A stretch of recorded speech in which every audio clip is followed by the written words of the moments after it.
Are you thinking about making a move to Temecula, California? Maybe you're tired of living in the traffic in Los Angeles or in Orange County. A lot of people are thinking about coming out this way, so stick around and I'll tell you why.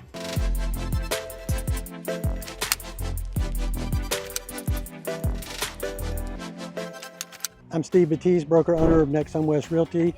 I'm a realtor out in the Temecula area, actually pretty much all of Southern California. You know, there's a lot of reasons why people want to move to this area, particularly in Temecula area. I've helped dozens of buyers move into the area from out of town, out of the country actually. You know, I know the area very well. If you need anything, if you have any questions, just reach out to me. I'd love to help you. So now let's get into why people are actually moving to the area. So why is Temecula so popular? Well, this area is known as the Southern California wine country, so there's over 60 wineries in this area. The schools are excellent in Temecula, pretty much all the schools are really good schools. Home prices are probably one of the biggest draws. Again, check the crime statistic websites, but you'll probably find that the crime rate in the area is fairly low. So a lot of people want to move here because it's somewhat safe of a city. It's pretty safe actually. A lot of people ask me what the bad areas of Temecula are, and to be honest with you, I really couldn't tell you. Not that I would be able to anyway, but there's really not a lot of problem areas in the city. It's a very well maintained city. Just to kind of give you an example, in Temecula you could pick up a 4-bedroom house for right around $650,000, $700,000. So fairly affordable for Southern California. So who's Temecula ideal for? I mean, pretty much anybody. A lot of military families live up here because it's very close to Camp Pendleton. Probably about 30 minutes to get down to downtown San Diego. If there's no traffic, probably get there in about 30 minutes. A lot of families, a lot of commuters live here. As far as industry goes, there is some industry out here, not as much as in the surrounding cities, but you're very close to downtown San Diego, you're close to a lot of military bases, you're close to Riverside. I've even helped people move out here that work in like downtown Los Angeles. So it's a great location, a lot of things around. On the weekends, of course, you have the wine country, you go out wine tasting, hot air balloons, rides pretty much every day. There's also a farmer's market every Saturday in Old Town, which is kind of cool. Come down and buy fresh veggies, if you will. But yeah, there's a lot of things to do around here. So what can you get for the money in Temecula? So for an entry-level home, you're probably looking, $500,000-$600,000. I'm kind of hesitating because, prices have been going up over the years. For a, 2,500 square foot plus home, you're probably, looking on average between $600,000 to $800,000. And then there's a luxury market too, up in Duluth, up in the mountains, or the hills over here, I should say, not mountains. There are, $1 million homes. There's a lot of $1 million homes out in wine country too. But for the price, $1 million is gonna go a lot further in this area than it would in Orange County or LA, like by far. Out here for, a couple $1 million, you're gonna get, a lot of land. You're gonna have like a huge garage, huge house. I have neighbors right next to you. Whereas if you were to, buy in, Orange County or Los Angeles, you're basically buying, like a tract home for that price. Some of the neighborhoods out here that you should, look at when you're, if you're visiting the area. One of my favorites is Harveston. Harveston is a pretty awesome little community. It kind of reminds me of like, Cape Cod homes back east. There's a lake in the middle, big park. A lot of people come out to that park. In Harveston, you're probably looking starting about $600,000 on up to probably pushing $1 million. It's a really nice area to live. It's a little more central in between Murrieta, Temecula area, but it's a it's a great place to live. It's a great place to raise a family. Very walkable community. You also have Red Hawk, which is a little further south Temecula area. A lot of people like that area too. It's not very walkable, but you're surrounded by a lot of like essentials that you'll need. You also have Crown Hill, Wolf Creek. A lot of those communities are really nice, a little more upscale areas. And then you have Duluth, which I mentioned earlier. Now Duluth, you're gonna be more of secluded type area. Cell phone coverage is a must. They have cell phone coverage up there, but it could be spotty in places. So just keep that in mind. But the homes up there are like, some of them are really amazing for the price.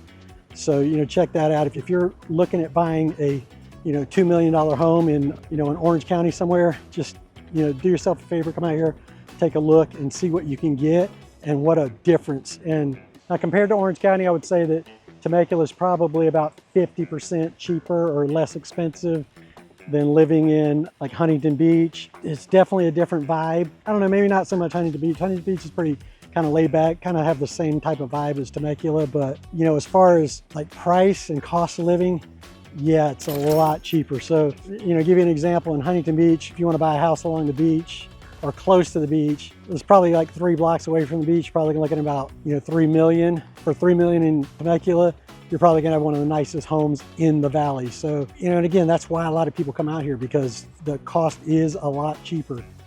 But once you get out here, once you realize what you're getting for the money and you start getting involved in the community, I mean, it is a very laid back, safe community. I mean, I've never once felt unsafe walking around outside. Can't say that about a lot of places.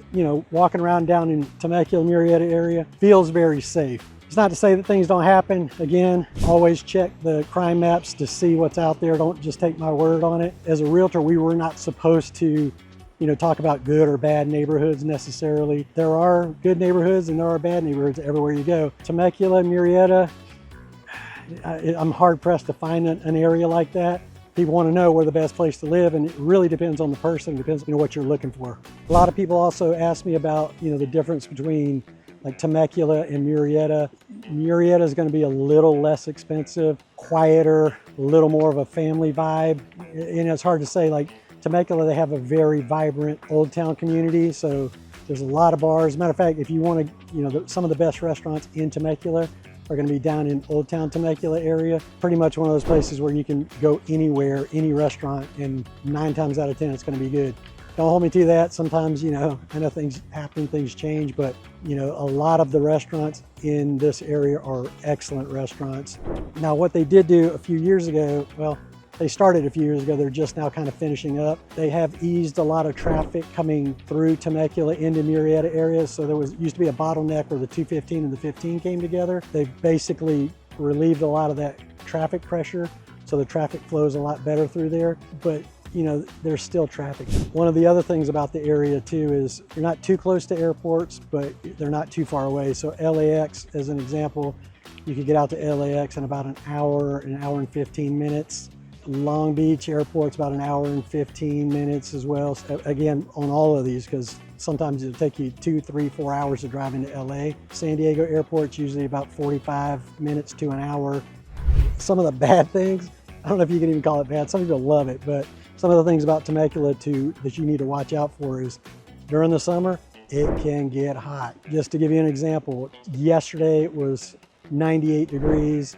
We're in June right now, so 98 degrees yesterday. Today it's 88 degrees.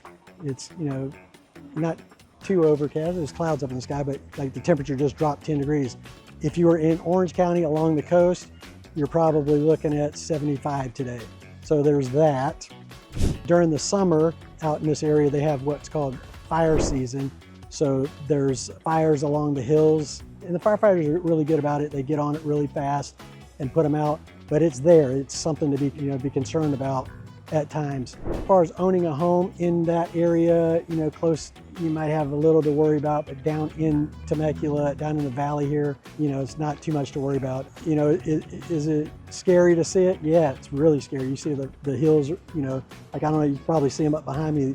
Like sometimes these hills will be in flames, but we're down in the valley, it's fairly safe. Now, with that being said, don't hold me to it, because we all know what happened out in the Palisades not too long ago. Things could happen. And that is a concern pretty much in all of Southern California. Because of that, the insurance rates in this area can be a little high too.